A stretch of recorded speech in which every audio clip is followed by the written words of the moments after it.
Militer Israel disebut mengalami kerugian besar usai bertempur melawan pejuang pembela kemerdekaan Palestina. Hal itu dikatakan oleh pakar keamanan dan kolonel cadangan di tentara Israel atau IDF, Kobi Marom. Dirinya mengakui pihaknya bertempur di 7 garis depan tidak memiliki strategi militer yang solid. Mengutip Channel 12, pihaknya juga menyampaikan bahwa militer Israel tidak memiliki mekanisme yang jelas dalam penyelesaian pertempuran. Dikatakannya, militer Israel memang menghadapi pertempuran menantang di Lebanon, terutama dengan aktivitas pesawat tak berawak dan serangan rudal Hizbullah. Keadaan rumit yang tengah dihadapi tentara Zionis diakuinya lantaran adanya operasi canggih dari pihak lawan.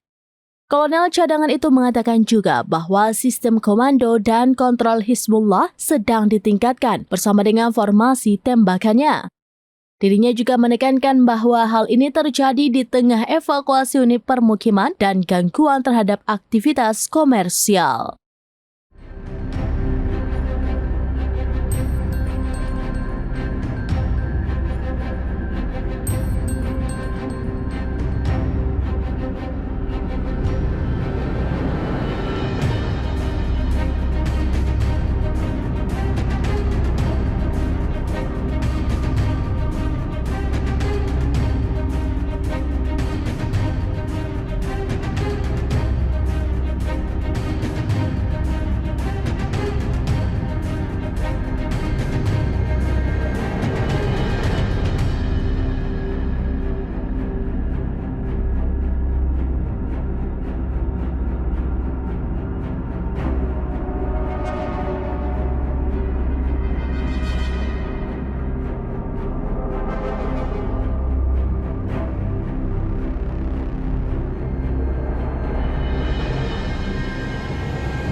Download Tribun X sekarang, menghadirkan lokal menjadi Indonesia.